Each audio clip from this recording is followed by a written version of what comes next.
오늘 이 새벽을 깨어 나오신 여러분들, 우리를 말씀으로 인도하시며 도우시는 주님의 손길이 우리의 삶 가운데 가득한 한 날 되어지기를 주의 이름으로 축복합니다.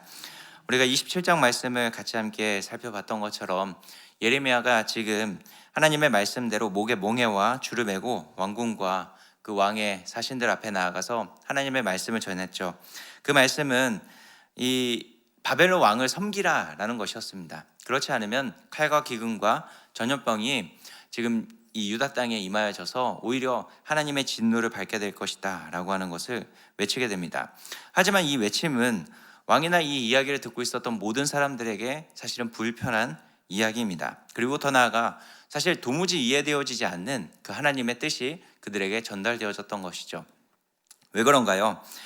예레미야의 말에 들어보면은 결국 이방 땅에 가서 이방 나라를 섬기고 이방 왕을 섬겨야 되는 그러한 자신들의 처지가 되어지기 때문입니다. 이스라엘 백성들은 하나님께서 지키시는 백성이고 또 하나님의 백성이자 하나님 나라라고 자부심을 가지고 있었던 자들이었죠. 그런데 어떻게 이방 나라에 가서 이방 왕을 섬기며 굴복하는 그런 인생을 살아가야 되냐, 전혀 믿어지지 않았던 것입니다. 그때 이 예레미야의 말에 반박하는 말이 등장을 하죠. 그것이 오늘 본문에 등장하는 하나냐 선지자입니다. 이 하나냐는 모든 유다 왕과 백성들 앞에서 하나님의 계시를 선포하게 됩니다. 그가 선포한 내용은 하나님께서 이 바벨론 왕의 모든 것들을 꺾어버릴 것이고 느부갓네살이 빼앗아간 또 바벨론으로 옮겨갔던 그 하나님의 성전의 모든 것들을 다시 2년 안에 회복하게 할 것이고 바벨론으로 끌려간 유다의 포로들이 다시 돌아오게 될 것이다 라고 하는 것이었습니다. 하나님의 말은 반드시 하나님께서 우리를 지켜주고 계시기 때문에 빠른 시간 안에 우리를 다시 회복시켜 주실 것이다 라는 것을 전제하면서 이야기하고 있는 것이죠. 지금 비록 이런 고난을 당하고 있지만 우리가 누구 백성입니까? 우리가 누가 지켜주시는 백성입니까? 라고 하면서 하나님께서 반드시 우리를 지켜주시기 때문에 그 하나님께서는 우리를 결코 외면하지 않을 것이고 반드시 우리를 회복시켜 주실 것입니다. 그래서 유다를 이 바벨론의 멍에를 꺾어버리고 유다를 반드시 회복시켜 주실 하나님을 선포하고 있는 것이 하나님이었습니다. 물론 예레미야도 포로가 된 유다가 돌아올 것이다 라고 예언을 했습니다. 언제 돌아온다고 했나요? 70년이라는 기간을 두면서 돌아오게 될 것이다 라고 이야기를 합니다. 하지만 하나냐는 2년 안에 돌아올 것이다 라고 이야기를 하죠. 그리고 더 나아가 빼앗긴 성전 기구와 포로도 2년 안에 돌아오게 할 것이다 라고 하는 이 전제를 가지고 이야기를 하고 있습니다. 여러분 같으면 누구의 말을 믿고 싶으신가요?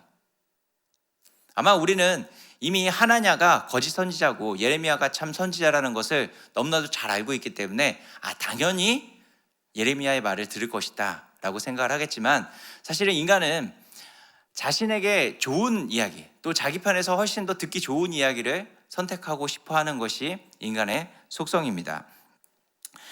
예레미야가 예언한 이 하나님은 유다가 생각할 때 어쩌면 자신들의 편에 서 있지 않는 하나님처럼 보여집니다. 자신들이 고통을 당하고 있고 어려움을 당하고 있으면 당장에 빨리 회개하고 돌이키게 한다면은 당장에 이 모든 어려움들이 해결해 주실 수 있는 분으로 아마 생각을 했을 것입니다. 아마 하나냐가 예언했던 그 하나님의 모습을 그들은 더욱더 기대하면서 나아가고 있었던 것이죠. 그래서 이 도우시는 그 하나님의 손길을 통하여서 우리의 모든 삶 가운데 고난도 역경도 다 치우쳐 주시고 모든 것이 늘 평안함과 평탄함 가운데 나아가기를 원하는 그런 모습을 보여주고 있다는 것입니다. 어쩌면 이 생각은 우리에게도 동일하게 작용할 수도 있을 것 같습니다. 하나님이 나를 도와주시고 지켜주시는 분이라고 알고 믿는다면 늘 우리 삶 가운데 이 믿음의 역사들을 통하여서 평안함과 평탄함과 늘 형통한 삶만이 가득 차길 원하고 믿는다라는 것이죠. 하지만 하나님을 만약에 이런 분으로만 생각을 한다면은 우리의 현실 가운데 나타나지는 그런 모습과는 조금 괴리를 느낄 수도 있을 것입니다. 우리가 생각하는 것처럼 믿는 자를 도와주시고 지켜주시고 어려움에서 건져주시고 문제를 해결해 주시는 그 하나님으로만 믿고 생각한다면은 아마 그 삶 가운데는 어려움도 어떠한 고난과 역경도 없어야 할 것입니다. 만약에 설사 어려운 일을 만난다 할지라도 기도하면 바로 응답이 되어져서 그 모든 어려움들이 해결되어지고 형통의 길을 걸어가야 되겠죠. 그래야지 진짜 하나님의 일하심을 실감할 수 있을 것입니다. 그러나 우리의 현실을 한번 되돌아보십시오. 여러분 어떠셨나요? 이러한 삶을 살아가셨습니까? 아마 우리의 기대와 소망과는 다르게 현실은 우리가 원하지 않는 방향으로만 늘 흘러가고 어려움과 고통으로 인해서 힘들어서 기도한데 그 기도 가운데 응답하시지 않는 것 같은 하나님을 만나는 현실이 우리 가운데 더욱더 많이 있다는 것입니다. 그러면 이것을 우리가 어떻게 이해해야 하냐라는 것입니다. 오늘 6절 말씀을 다시 한번 볼까요? 6절입니다. 시작. 선지자 예레미야가 말하니라. 아멘. 여호와는 이같이 하옵소서. 여호와께서 내게 예언한 말대로 이루사 여호와의 성전 기구와 모든 포로를 바벨론에서 이곳으로 돌려 오시기를 원하노라. 아멘. 선지자 하나냐의 이야기를 듣고 이 예레미야 선지자도 아멘이라고 화답을 합니다. 이게 무슨 말일까요? 하나냐의 말을 아멘으로 받아들이는 것을 이야기하는 것이 아닙니다. 오히려 그래 나도 하나냐 네가 예언한 대로 이렇게 하나님의 말씀이 이루어졌으면 좋겠어 라고 하는 그의 진짜 속마음을 이야기하고 있는 것이죠. 예레미야도 유다 백성입니다. 그의 백성들이 고통당하는 것, 이렇게 어려움 당하는 것, 또 성전이 무너지는 것, 그것을 보는 것이 좋았을까요? 그도 심정적으로 이 하나님의 말씀이 이루어지는 것을 원하지 않았던 것입니다. 그러나 예레미야는 자신의 심정, 또 자신의 동족, 자신이 보여주고 있는 그 마음에 이끌리는 대로 하나님의 말씀을 해석했던 것이 아니라 오직 하나님께서는 하나님의 말씀대로 우리를 이끌어 가시는 분이라는 것을 알았기에 그의 심정은 내려놓고 하나님의 뜻을 전하고 있었던 것입니다. 예레미야는 세상은 하나님께서 다스리시는 대로 하나님의 뜻이 세워지는 것을 분명히 알았습니다. 그래서 자기가 원하는 것, 또 자기의 뜻대로 되어지는 것은 철저하게 내려놓고 있는 것을 볼 수 있는 것입니다. 이것이 거짓과 진리를 구별하는 중요한 잣대가 되어지는 것이죠. 여러분, 우리에게 중요한 건 하나님이 무엇을 하고자 하시는지를 우리 마음에 두는 것입니다. 그런데 우리는 종종 자신이 원하는 것을 이루고자 하는 마음으로 하나님을 찾기 때문에 하나님의 일에 대해서 증거하는 참된 진리를 자꾸 뒷전으로 하고 자신의 마음에 드는 이야기들을 취사 선택하는 그런 우를 범하게 될 때가 있다라는 것이죠. 하나님의 말은 무엇을 전제로 이야기하고 있나요?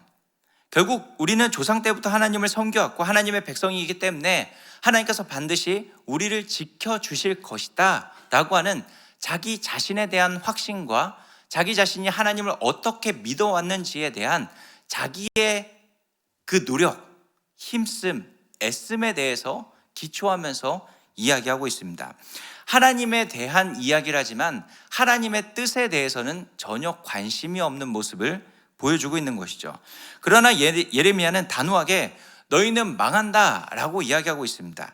예레미야 선지자가 심정적으로는 유다 백성들이 잘 되어지고 심정적으로는 성전이 무너지지 않고 성전의 그 기능이 회복되어지길 원하는 마음을 갖고 있었지만 그러나 그 반대되어지는 예언을 해야 했던 이유가 무엇이었나요? 그들이 하나님의 백성이고 하나님을 열심히 섬기고 열심히 제사를 드렸던 모습을 예레미야 선지자는 봤던 것이 아니라 자신에게 말씀하여 주신 그 하나님께서 이 일을 행하실 것이라는 그 믿음을 가지고 그 하나님만을 선포하고 있는 것을 볼 수 있는 것입니다.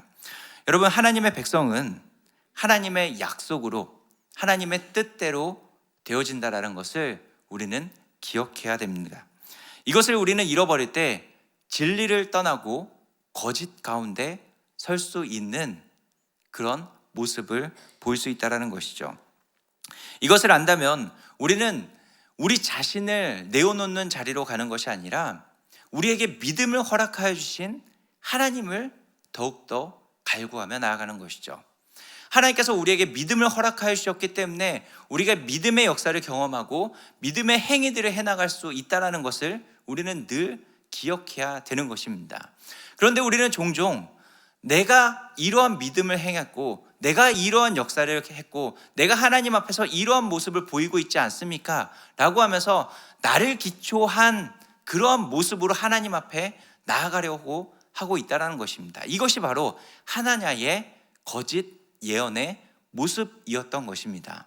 그러나 우리는 오직 하나님의 뜻만이 우리 삶 가운데 온전히 이루어진다는 것을 늘 기억하면서 나아가야 되는 것이죠.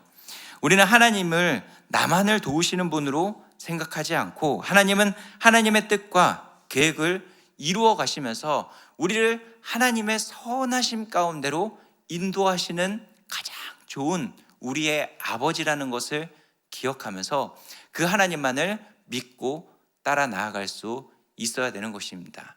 그때 우리가 참 진리 가운데 거짓을 따라가지 않고 하나님의 뜻을 온전히 이루어가는, 또 하나님의 뜻이 우리 삶 가운데 온전히 이루어져 나아가는 그런 믿음의 삶을 살아가게 될 것입니다.